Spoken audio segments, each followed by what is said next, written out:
All right, folks, after our historic 300 show, welcome back in, folks, to the WNBA 365 Network, your 24/7, 365 comprehensive home for everything revolving around the WNBA and the rest of the women's basketball universe. Back with you, folks, on another edition of our one-on-one get-together program here, folks, on WNBA One-on-One Behind the Shades. Joining you, folks, here tonight from Studio 171 in San Diego, Cal McClure joining you, folks, here, your host for the night. Join the night in the Hangout by our outstanding correspondent, Tanisha Stewart, Shorty Mamba 24 on Twitter. Tanisha, good to see you tonight. Thanks for coming aboard the program. How's it going tonight? Hey. And, of course, folks, like normal, of course, as with any network program, of course, Facebook and Twitter wide open for you folks at facebook.com/WNBA365 or hit us up on Twitter. Tonight it's at WNBA365 or at Calamag3 or at Shorty Mamba 24 with the hashtags WNBA365 or hashtag WNBA one-on-one.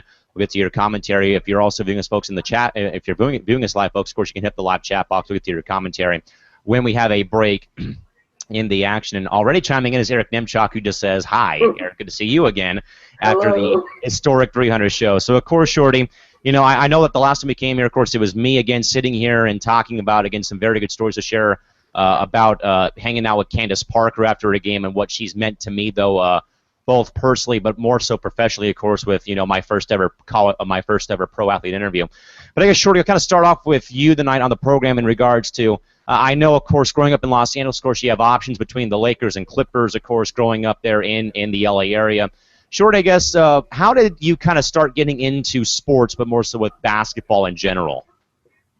Well, I started, you know, getting into sports around the age of 9 or so. You know, my grandfather was he's a long time, you know, Lakers fan. So he used to watch Laker games all the time. And I started watching the games with him, and especially in that year 2000, when the Lakers had that, you know, historic run to, you know, the finals with the lineup of Derek Fisher, Kobe Bryant, Rick Fox, Robert Horry, and the Big Diesel himself, and Shaq.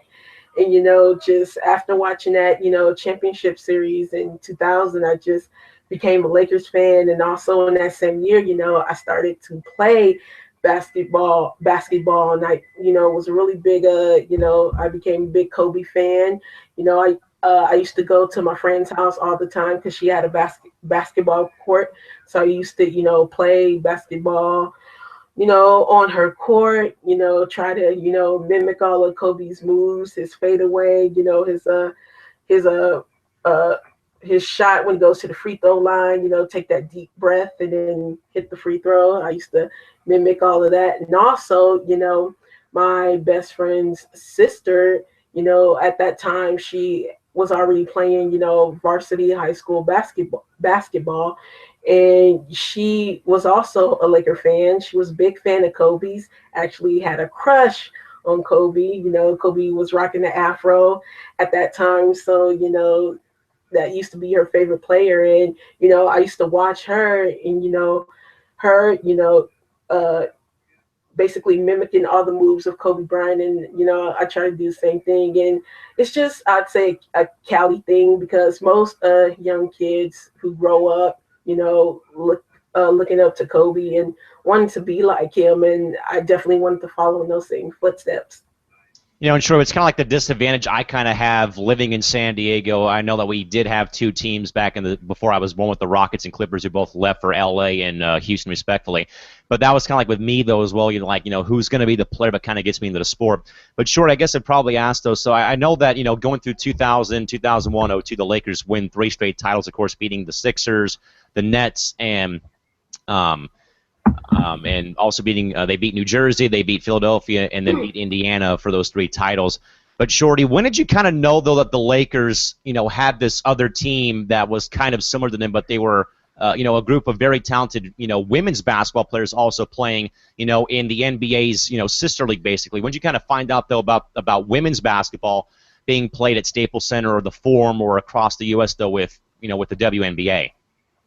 Yeah, that's an interesting, you know, point to bring up, because I had always heard about the LA Sparks and, you know, Lisa Leslie, and that shows how big of a marquee name she is. Even when I wasn't, you know, into the WNBA, that's the name I heard all the time.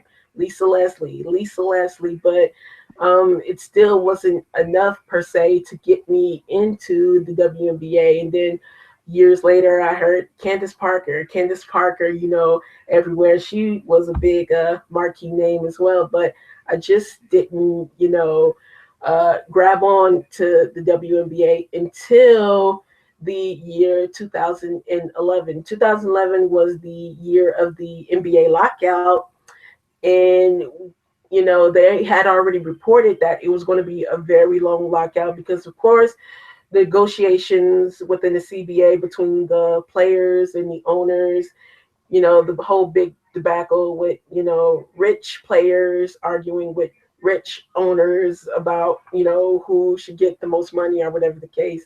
And they had already reported that, it was going to be a very long lockout, and it eventually was a long lockout. It was started, I think, in April all the way until December. So it didn't end until December of that year. So when I realized that there was a there wasn't going to be any more, NBA in between that April and then summer all the way to, supposedly the training camp and the start of the season, all of that was still, eliminated because, the players and the owners were still having a back and forth tantrum.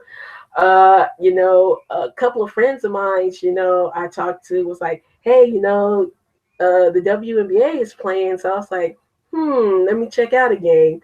And I would say the very first game that I saw was Los Angeles on the road at Connecticut. And at that time, Candace Parker was out with a torn meniscus. So it was, the rest of the group of Tisha Penicheiro, Tina Thompson, uh, Noelle Quinn at that time, and Ebony Hoffman. So they were, on the team. And I think LA only lost that game by 3. But still, after that game, I instantly, fell in love with the team and, became a fan ever since. Shorty, I know that you brought up about, you playing basketball and stuff, and more so, again, trying to emulate Kobe Bryant and, of course, with the Lakers and their success. But, Shorty, did you have any prior knowledge or prior interaction with women's basketball before this time at all?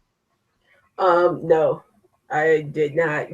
I just heard, some things going on, but I didn't think to check it out. And sadly, I will have to be honest that sort of people's ideas about the league kept me away from, really, watching the game and getting into it the way I eventually did. I heard some things about the league that, wasn't too kind at all. So it sort of led me to stay away from it. And it wasn't until, I was age 20, is when I, finally wanted to give the league a shot. And I'm glad I did. I actually wish I would have gotten into it earlier, but you never know how things play out.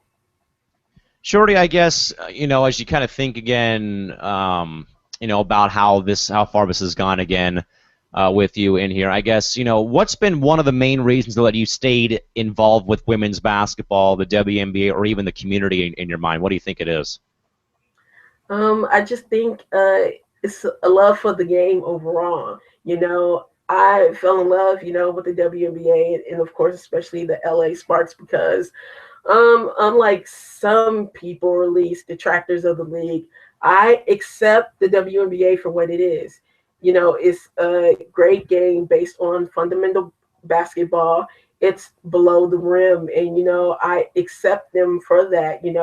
I wouldn't want the league to try to be anything more than it can't be or it shouldn't be. It's basically, like I said, a game based on fundamental basketball, and that's great. It was great for me to see a league like that, and especially with women playing. I could see women sort of like me, playing the game because, like I said, I grew up watching Kobe, but I didn't have those female role models that I could look up to. I mean, they were there, but of course, people sort of kept me away from it, and I wish that when I was younger, I would have, discovered the league and actually got to, watch the league. So I would have discovered a Cheryl Swoops, a Cynthia Cooper, a Tina Thompson, then later on a Sue Bird and Elisa Leslie and Candace Parker. But, it's just the fundamentals of it that, kept me watching the game.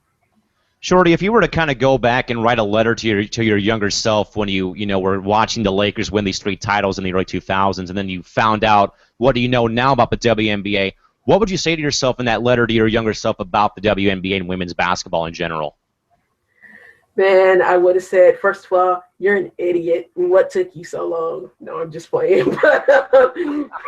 But I would, say, I'm happy that you finally got to watch the game, but, you missed out on a lot. You could have, been a part of so much more that the league had to offer, but you allow people's negative opinions of it to kind of shadow you away from the league. And again, if you would have, been strong enough to not listen to those words and try to, follow your own path, you would have discovered how great of a league, the WNBA is, along with how great, the players are and the talent, it rises year and year and years and every year. So, I would have told my younger self, you should have got on board earlier. I think a lot of people would say that now that they've become fans. I know I probably would have said that as well back when I was in elementary school in the early 2000s. But I guess, Shorty, I know we all have our favorite players more so in regards to professional sports.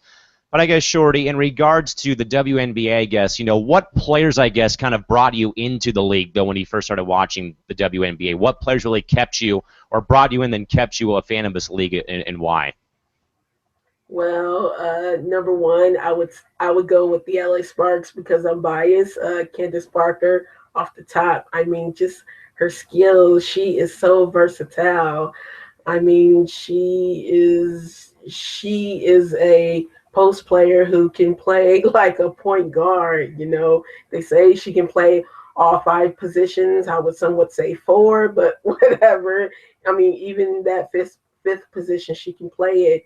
I mean, small forward. I mean, she can do a little bit there in that area. But Candace Parker is one, and I would say Cappy Pondexter. Oh my goodness, I saw her. I was like, oh my goodness, she's like a Dwayne Wade, kind of character. I mean, of course, you don't want to always compare players to, NBA players of the WNBA, but you have to have that sort of correlation to connect yourself with, the players. If you see them sort of, have that same characteristics, then that women, basketball players can play at that elite level. And that's one of the things that people who don't watch the WNBA, they always, have that criticism of, oh, well, they can't play like the guys and things like that. But I beg to disagree. I mean, anything that a lot of current NBA players can do, a lot of the ladies can do now. And that's what I saw in Captain Pondexter. I mean, she was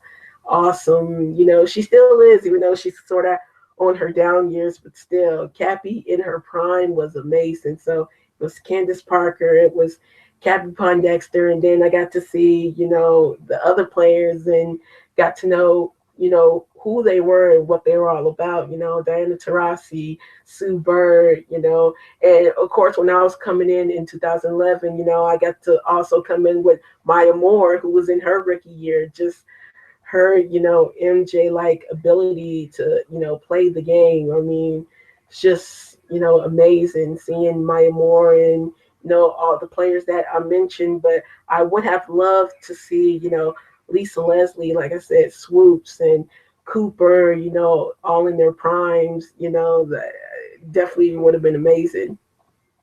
By the way, some comments first from Todd Mintz. He says, what got him into the sport? He said Lisa Leslie plus the early LA teams that won the titles that were headed by Nikki Teasy at the point. However, he says it was the Comets and Liberty rivalry that got him involved with the WNBA, along with watching Swoops, Cooper, Thompson, and the late, great Kim Perot got him going for the WNBA back in the 90s as well. But again, Shorty, And I know that we've talked about the pros, but I guess I know that you do have some some fandom towards some college programs, of course.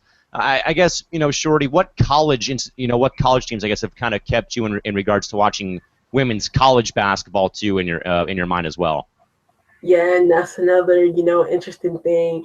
It's like when I got into the WNBA, in 2011, and then following the WNBA season, that year, that's when I also started watching, women's college basketball or the NCAAW. And, I just got into teams like, the Tennessee Lady Vols, and I heard so many great things about them. And Pat Summit, even though just months before she had, retired due to dementia, but she definitely had a great team there. I saw, Glory Johnson, Keena Strickland, all that on that team, and it was definitely a great team to watch. So I instantly started following that team along with Rutgers. They're one of the college programs who, focuses on defense a lot. So definitely another team that I like to follow, and also Stanford, also, only because it's in my backyard. I'm in SoCal, they're in NorCal, but still, I instantly became a fan of Stanford, and of course. That happened because of the Agumake sisters. I was so hyped on the Agumake sisters, NECA and Chene both. I mean, they were just so amazing to watch. NECA just bounce out of the gym, her and her sister both. So they were great seeing. And also, I do like, some other teams like Kentucky as well, a program, predicated on defense who plays the 40 minutes of dread, as Matthew Mitchell would like to call it. So I do like Kentucky and other programs as well, but those are, my top programs so far. Tennessee, Rutgers, I like Stanford, UK. I also do like UConn too, even though they're not necessarily one of my favorite teams, my biggest favorite team, but I do have a whole lot of respect for the UConn program. And Shorty, I know that everyone, I think I root for like at least like three-quarters of some of the schools inside NCAA hoops. Of course, I'm a Lady Vol fan and a Husky fan, of course, for the two programs that got me in and kept me involved with this game and this really good fan community. But I guess Shorty, I know that obviously, we do have, much like any other league, we do have our rivalries in across the WNBA. But I guess, Shorty, I know that I bring this up a lot, though, and I did, though, the last time that we were on here with Eric, I think, was the last time we had a one-on-one show with one of our panel members. But I guess, Shorty, how would you probably describe the league, the WNBA fan base? I know that, there's a lot of discussion. There's always a lot of stuff between, fans of Major League Baseball or the NFL or the NBA or stuff that we always see, whether we want to see it or not. But I guess, Shorty, what would you, I guess, kind of, say or, I guess, kind of, use to describe, the women's basketball community? Because, again, I know that we've met a lot of really good people, via social media. It's been our very good outlet. But I guess, what is, like, the main difference you see in regards to either Laker Twitter as opposed to WNBA and Sparks Twitter, I guess? Well, in my opinion, I think because the WNBA is sort of a niche league, there is, of course, fans root for other teams and such, but all in together, there is like a cohesiveness between every fan of each and every franchise. I mean, no matter how much we, go back and forth at times, we still at the end of the day, have each other's back. You know, whether someone from the outside tries to attack the league, we all, stand up for each other in solidarity because, the league, is small. So we all feel like we have to protect the league in some sort of fashion. It's not like that when it comes to the NBA because it's such a big league, one of the top four major sports, in the sports landscape. So there's just not that much cohesiveness with NBA teams. They're all just wow, whatever, they do their own thing. Laker fans, they're notorious on Twitter for going after other teams other fans of other teams in each other. Of course, I've seen it a lot where they just have crazy and ridiculous Twitter wars, just going in on each other for basically even having a different opinion amongst players. I mean, uh, I'm not sure if I really want to bring it up. Okay, of course I'll bring it up. That whole situation where Laker fans were getting into it, and one wanted to meet another one in the city of Temecula. That's how crazy Laker fans and NBA fans are. I mean, you never see Sparks fans saying, "Hey, meet me at Staples Center or whatever," or meet me at USC at the Galen Center or whatever the case may be. Now, it's never that crazy, that much craziness. I mean, we do have our conversations and things like that, but just never to that extent because it's a minor, like I said, niche league. So there's more togetherness with the WNBA as opposed to any other league. And if I'm not mistaken, I believe my man Steve Nash also said that to one Laker fan too when he was battling his injury problems, I think, as well. And that's anytime I hear Temecula, I think about Steve Nash on Twitter with that one at least. But Shorty, again, now as we kind of move away now from some personal.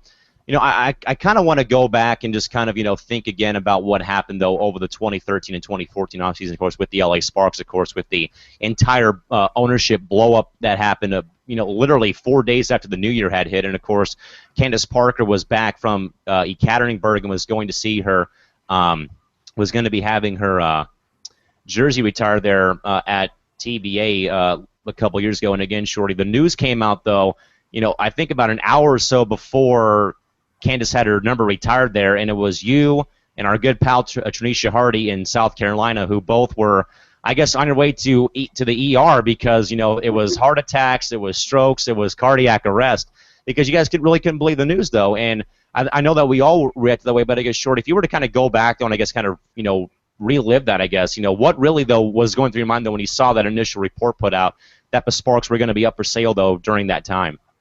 Oh yeah, when I initially saw the report, I did have heart attack, strokes, going into cardiac arrest. I mean, I think I needed to be put on some kind of machine or whatever because my heart just stopped beating at that moment because I thought, just the previous year, the Sparks had, such an amazing year. I couldn't imagine, the organization as a whole being in some kind of financial trouble. But after, everything came out, it's like, oh, okay. So, of course, they were winning on the court, but they were losing as far as finances within the organization. I think they were, as I can recall, they were $2 million in debt with an additional $1.4 million being owed as well. So, it was just so much going on. Paula Madison and her group couldn't, hold on to the losses. So the team was up in limbo. And, I just didn't know what to think. And thinks on behalf of this network who was at then LA Sparks 365 and also Swish Appeal, keeping the fans updated because I can't even explain what was going into my mind because I literally thought this team was just going to fold. That's what I thought. Why not? 9 franchises before that whole event folded, and 3 of them relocated to other cities. So initially, I thought we were going to fold, and if not that, I thought we were going to be relocated to the Bay Area because Joe LaCobe had got in 3 days after news was initially reported, saying he would like to take ownership of the team. But then they waited and they waited, and again, I thought that the league wasn't going to give him the team, and that they were going to fold before initially hearing that there were other buyers in the mix. So I was like, oh, okay, so this sounds good because the league overall wants to keep the team in Los Angeles, and that's when under 30 days, I think that's when Magic's group stepped in, Guggenheim Partners, and they eventually bought the team, and that was a great sigh of relief because I don't think I would have made it through the month. Shorty, it was, roughly 30 plus days of deliberation, of waiting, and just kind of like hanging on for dear life in regards to this again. And of course, Shorty, there was the other big news, of course, when it was announced via the network, of course, that there was a fan petition being run by myself, you helping out, Tranisha helping out. Again, that sort of, I guess, kind of gave the WNBA fan base a platform to say this is not what we want to have happen to this team. And again, it got 1,171 signatures on it in a little over 2 weeks of action, along with help from current Sparks player Candace Parker and former WNBA great Delisha Milton-Jones, who had helped out on Twitter, along with Jamal Malski McCoy, of course, the in-house DJ at Staples Center. So, Shorty, I guess, as you think back, though, again, and like I said, though, many times early in that on the network here was, this wasn't a case, again, of, just LA fans, but again, how, our friends in Phoenix, our friends in Seattle, our friends in Minneapolis, how the entire league rallied around this petition and, said, hey, we may not like Los Angeles, but, you guys better, keep this team here or there's going to be hell to pay, basically. Sure, as you think back to the petition rally and campaign again, over 1,100 signatures gathered in a little over a week and a half, basically. I guess, your final thoughts about that, about us running that little campaign again, again, kind of give us a voice to, really, keep this team in LA. Yeah, I mean, the petition efforts was definitely big. And, everyone, as you said, wanted to take part of it. And it goes back to what I was discussing earlier, the cohesiveness of this league.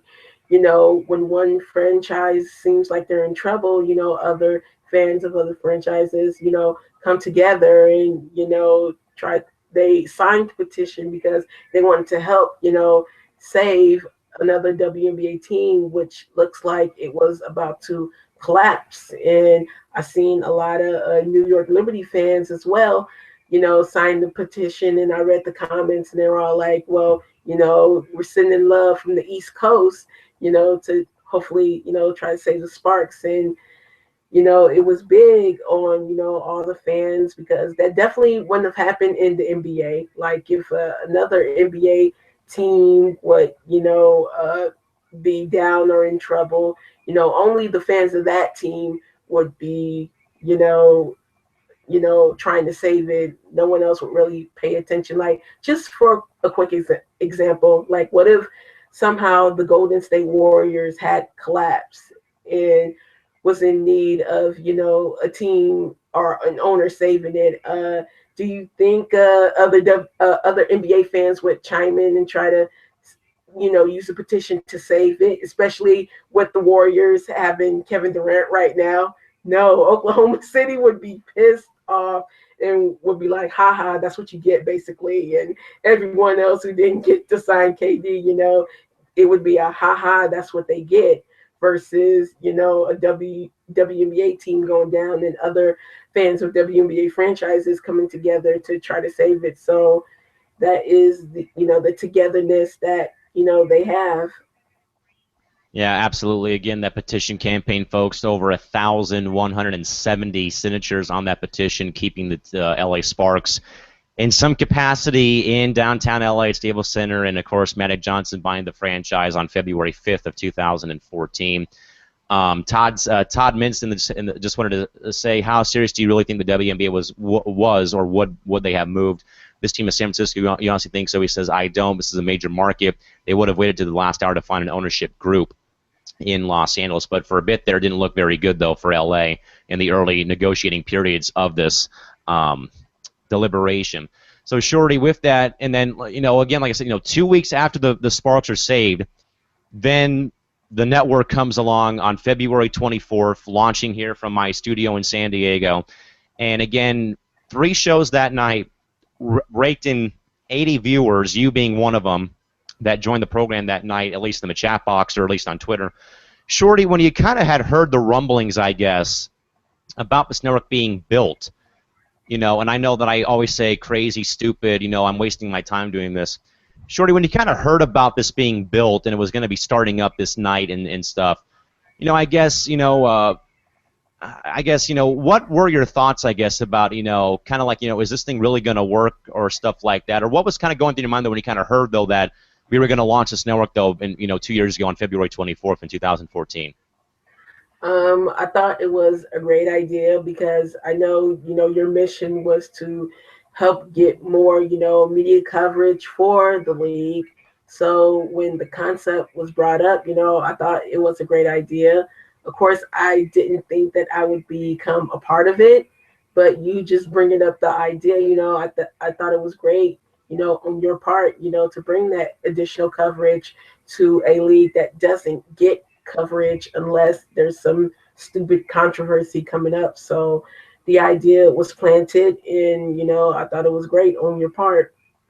And Shorty, you were the first person to actually join us in the Hangout, of course, with our former broadcast team in 2014. And of course, that night we actually had talked about the campaign, of course, with the petition, I guess. And Shorty, I guess when you kind of came on that show, though, again, and again, it was you, me, and our former host on the program again.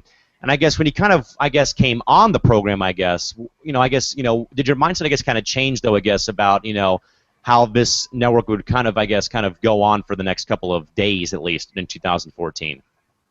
Mm, the network was going along, so I just thought you guys would continue. Like I said, I didn't think that I would have the part that I have now within the network, so I didn't really think too much of it, until, weeks and days went along, and then my role increased, somehow with being a part of this network. And I was like, okay, cool, because, it's always great to have a forum or some kind of, outlet to talk about, WNBA basketball and things of that nature. And, I was just getting into the league. So I really wanted to talk about it, have great conversations with it, and especially people who, knew much about the league and, was really engaged in talking about it. So that's how I definitely wanted to become a part of the network.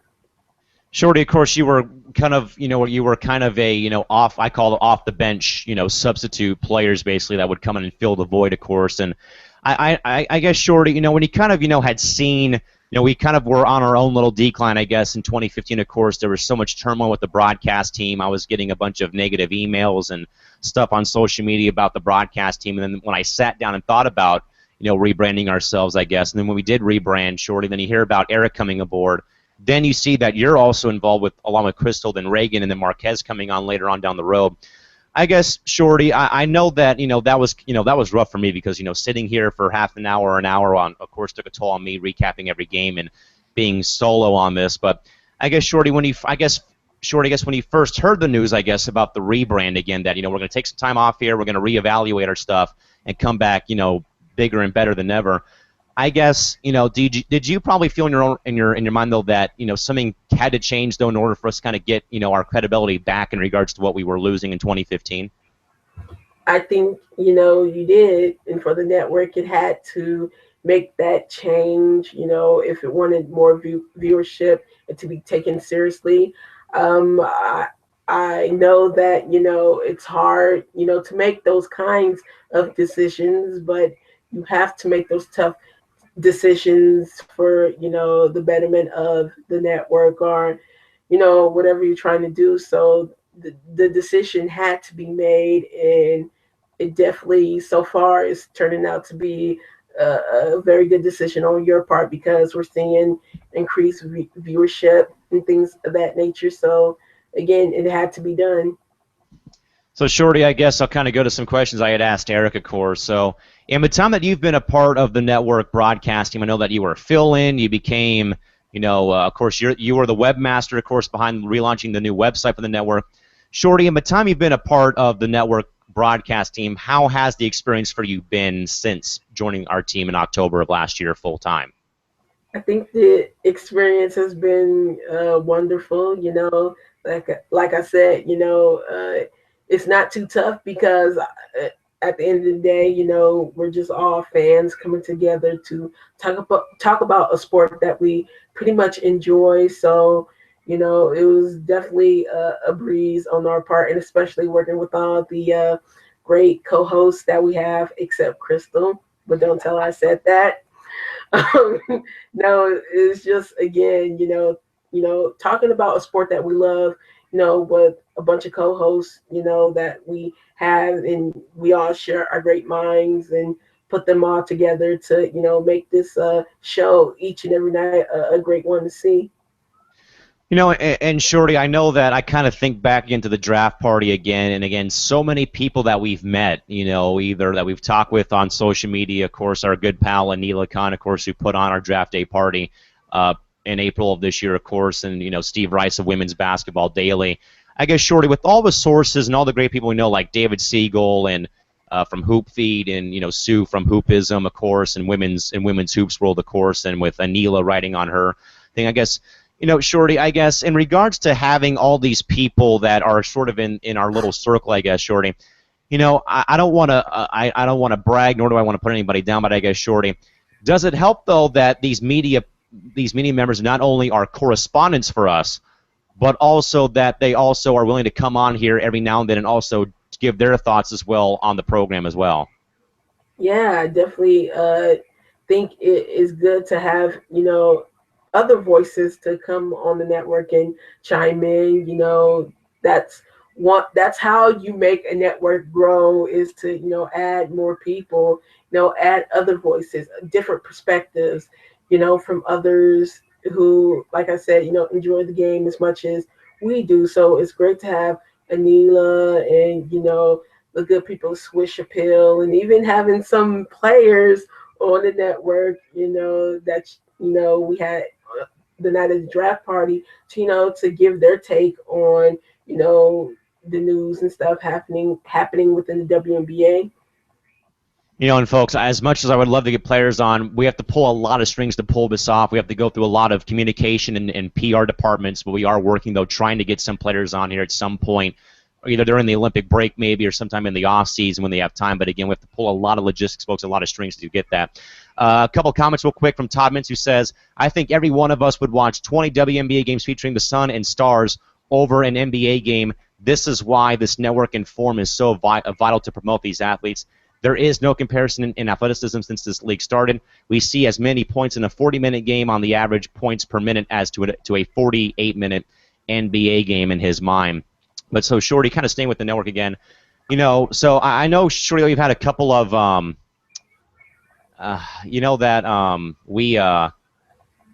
we've had some milestones this year specifically. Again, we had, the 2-year anniversary. We just passed 10,000 views on the network. Then we have our 300 show.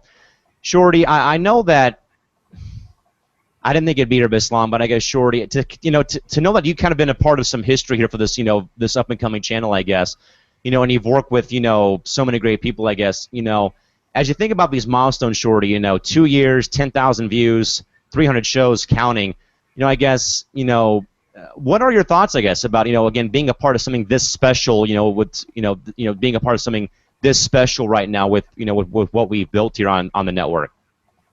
As I said, it shows the growth of the network. We talk about those many milestones that we keep achieving, and it just shows, how the network is growing oh so steadily. We're making progress on what we're trying to accomplish, and again, it's not a big hurdle or anything. It's just a bunch of fans. We don't proclaim to be experts or the people of ESPN and such. We're just a fan looking to help do our part to make this league as a whole grow. So to be honest, I don't really focus on the milestones that much. We just continue to want to help the league to grow. And sure, that's the question I posed to Eric Bow on our 2-year anniversary and also on our 300 show, of course, was, the league needs more fan talk and discussion more than fan gossip about what goes on in people's personal lives or off the court or stuff like that. But, Shorty, now that we, again, have been here for as long as we have, again, with all the milestones again, I guess maybe in some way have we kind of changed the fan mindset, I guess, about, focus on the game, not about what goes on off the court of play, I guess, in your mind? To be honest, we hope, even though it's a long way to go, because to be clearly honest, it's gossip that sells. People, like, again, were more focused on the whole Glory Grinders saga than uh, a final, score and stat sheet of a Minnesota Lynx Phoenix Mercury game. That's where the league sadly is right now. It's still on the bottom of the sports totem pole. So, you need controversy to sort of, get people to look and turn, at least, to check it out, even though we're all hoping through this network and other means of media that we can get to a place where people are talking about the game, focusing on the players' stats and, what they did in the game, and not the crazy stuff going off the court. And Shorty, I know that you were behind designing the entire website for us. Again, that's our website, folks. That is WNBA365.wix.com/WNBA365. And I know, Shorty, that we had a website prior, but I didn't have time to keep it up. Nor, of course, was it, with our new identity now with the new network branding. But Shorty, I guess what were your thoughts, I guess, about kind of getting us back on the web? Because I know that we had one, we didn't really do a good job of keeping it up to date. But I guess what are your thoughts, though, I guess, about being a part of being the webmaster for the new website that we put up earlier on this year? Yes, being called a webmaster shoddy, as Crystal would say. My whole idea, getting into, being a webmaster comes from my prior years of, being a blogger. I mean, originally starting, in the year 2009, I was a blogger and webmaster for a reality TV show called The Bad Girls Club. So I used to blog for that reality TV show. And of course, the production company knew that I was blogging about it, and they used to follow my website. So, I created the website on blogger.com. And that's how I learned how to. Now, Blogger is different from Wix. Wix is much more easier, much more customizable, because you didn't have to work within the coding of the website. You didn't have to work with the HTML coding. When I used to, have my website on Blogger, you used to have to create the site with through HTML coding. That's how I learned how to code, through Scratch, and that's how I learned how to build websites. So when I got to Wix, I was more comfortable, creating the site, adding all the fonts and the color schemes and things like that. So it was my prior experience with, the Bad Girls Club and blogging about the show that helped me to create the website for the WNBA 365 network. And Shorty, I know that you and I both had sent out stories about, our experiences. Either I know that you had wrote a few stories out there. But I guess, Shorty, I know that I think you were doing your best to kind of help promote the website, either through social media or what have you. I guess, Shorty, I guess kind of tell the folks, though, what did you do, though, to kind of help promote the website, though, once it did go online? Well, I did a number of things. Initially I had added it to blog directories so it can get picked up, within search engines, and I also added, uh, webmaster search engine tags within the website. So that's how we got indexed within Google, Yahoo, and Bing as well. Yahoo owns Bing and that sort of stuff. Sorry, some of my nerd talk is coming out, but you're going to hear it regardless. So getting the website indexed into those search engines allows, the website to be, found within the World Wide Web. And, that's how hopefully it has gotten more traffic through the website. And also, as you said, through social media pages. We post the link on Twitter, and I also created a Tumblr account for the network as well. You can check us out, at www.tumblr.com, or Tumblr/WNBA365. Sorry, that's the link right there. I post stories there, and also we finally created the additional pages in on Facebook and Instagram as well. To hopefully get more of our stories out on there. In addition to watching us on YouTube, but of course YouTube is the number one social media site for it because that's of course where we do all the network shows at. And Shorty, of course, you're on a panel, of course, hosted, of course, by a guy that's been here for all 301 shows now, but also does announce on his free time. He does, minor league hockey, college sports, specifically, of course, doing college women's basketball. You have a writer in Eric, and then you have Marquez, who also writes, and of course, Crystal and Reagan are former athletes that join us. Short, I guess, can you talk about, I guess, the team chemistry that has been formed here by the entire network team, either before the show or, of course, when we go off air and we have a bunch of gimmicks going on and no one sees those going on. But I guess, the cohesiveness and chemistry between all of us on the panel in your mind, how's that been as well? Well, it's been pretty good. At least sometimes where I may want to choke Crystal. No, I'm just playing.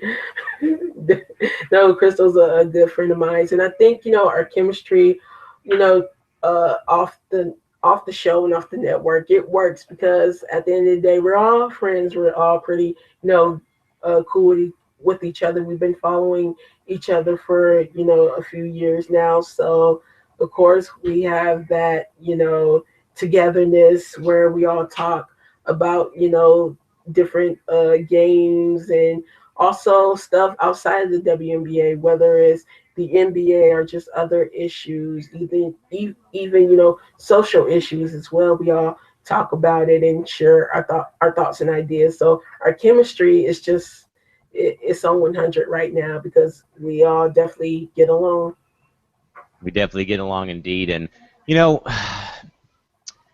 Shorty, this has been a very good program from what I've seen so far analytically, which is good again. And, we're thankful again. By the way, Crystal said, Crystal is LOLing at you for saying that you want to choke her sometimes when we're involved with the network.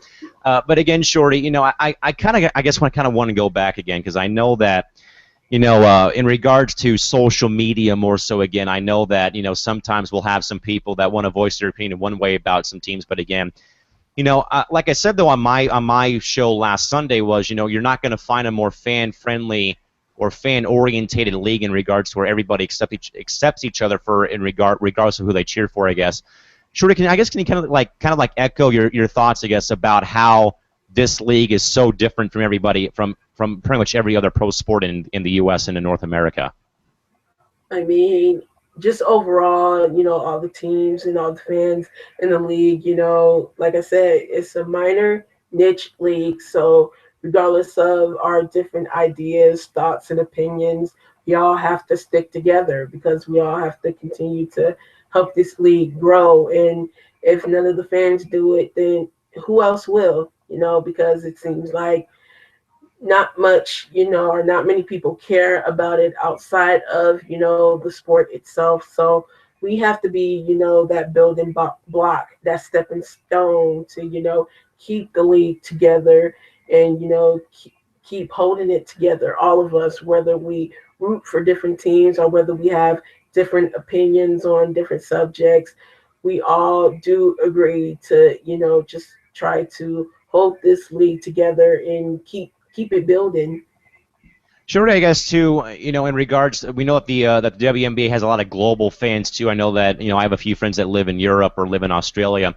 But I guess, Shorty, how cool is it to know though that again that you can be friends on social media with somebody that doesn't root for the same team, but it's not going to be, in regards to how it is in other pro sports with other pro sports leagues and how other pro sports fans do act though on a daily basis.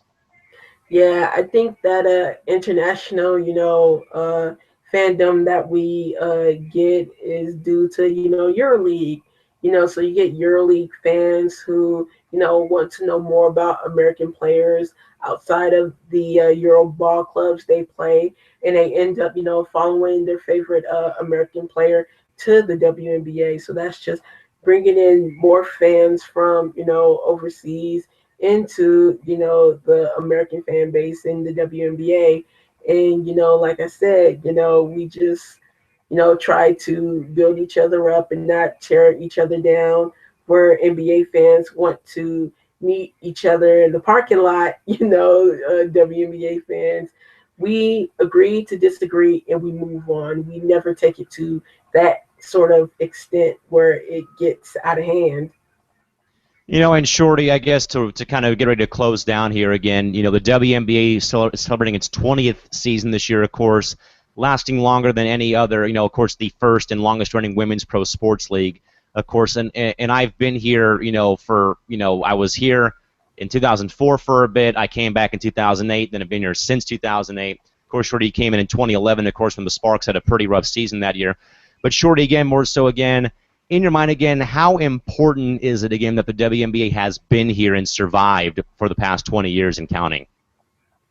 I mean, is very significant, for the league to still be standing strong when you have so many people report yearly, every first of the year. I always read articles since watching the WNBA of different, so-called journalists, writing saying, "Oh, the league is going to fold. The league is going to fold." They were hoping that once Adam Silver, stepped in, that he was going to fold the league for some reason, which doesn't make any sense because if they would do this thing called research, then they would know that Adam Silver, is one of the people behind the creation, the blueprint for creating the WNBA. So I don't understand why they think he would fold it, or, of course, want him to fold it for their own personal reasons, which doesn't make any sense. Like, why do you want the WNBA to fold, and why do you want the league to end? What personal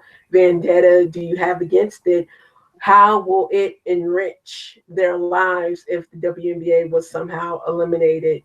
It's not going to do anything. It's not going to somehow make them rich or feel better about themselves. If your life was crap, during the WNBA, and here being in its 20th year, then it's pretty much probably going to continue to be crap, after it leaves or dissolves, whenever. I don't ever want that to happen, but still, I just don't understand all the personal vendetta, against it. I mean, the league isn't hurting anyone. All it wants to do is showcase some of the best women athletes, uh, on, the national sports landscape, and I don't see a problem with that. A couple comments real quick, folks. Eric Nimchok gives us a waving hand emoji, and Crystal says Shorty with the good hair is on it this evening as well. Shorty, I guess as we do get ready to wrap up for the night and for vacation coming up in a few hours here, I guess, Shorty, your final thoughts, I guess, on anything that you want to get, that you want to, sign off with or stuff, because, this is your platform, but I guess anything final you'd like to say to everyone in regards to the network or just viewers in general. So had to dust off my shoulders a little bit. I just want to say, once again, I'm happy to be a part of this network, and I'm happy to share it with all of you guys, Callan, Eric, Crystal, Reagan, and Marquez, who's not on tonight, and also the fans as well. Todd Mintz, who has been, a part of the network for a while now. In the comment section as well, and all the other people that, like to comment during the broadcast as well. I appreciate all you guys. I appreciate everyone, because, again, we're not trying to be, on some kind of invisible pedestal or whatever the case may be. We're just a collection of fans wanting to talk about, a sport that we love, and a league that we love, and that's what this network represents. And also, just my personal background, coming into watching the WNBA. I mean, like I said, I've been far removed from it, and when I started watching the WNBA in my first year, I felt kind of bad because, deep down inside, I spent all those years playing basketball, watching basketball, but never giving the women's side a chance, and I felt like I wasted all those years, but I finally got into it and, got to see what a wonderful and very talented league this is. So I'm glad I finally, gave it a shot. And now I'm here, on this network with all the WNBA fans who enjoy talking about the league as much as I do. So again, I just want to give props to everyone, and hopefully we can continue to love and support this league that we love so much. And by the way, Shorty, Todd gives you some love as well. He says, thanks, Shorty. You have a tremendous on-air presence and when you are involved with the program. But with that, folks, we will call it a night, and we will call it a vacation period now, folks. A reminder about this again, we will be off air. There will be no programming on here up until the Olympic Games start on August 6th for women's basketball. We'll come back here with you folks then. Until then, folks, enjoy a couple of weeks off at this point in time. I know that we'll be missing 3 weeks, Todd, but hey, we all need a break here. We've been overworked for the entire season, but we'll all be taking a breather and getting ourselves ready for the Olympics and also for the second half of the season as well. With that, folks, we thank you guys so much for stopping by and joining us here tonight on this special edition of, joining us tonight here on this edition of WNBA One-on-One. Shorty, thank you for stopping by and joining us tonight and sharing some stories, and we'll see you back here in a few weeks. All right. Thank you for having me. With that, folks, up until Saturday night, August the 6th. Till then, folks, enjoy the time off. Enjoy the last couple of games for the Olympic break, folks, but have a safe night. Drive home safely. Thank you for stopping by and joining us, folks, and good night. This has been the WNBA 365 Network. We'll see you folks back here live and in full on WNBA 365. Rio 2016 Central beginning play on August 6th when we do come back from our vacation period and also from the first half of the Olympic break, folks. Until then, folks, mahalo, and see you folks back here on August 6th. Take care, folks, and good night. Bye-bye.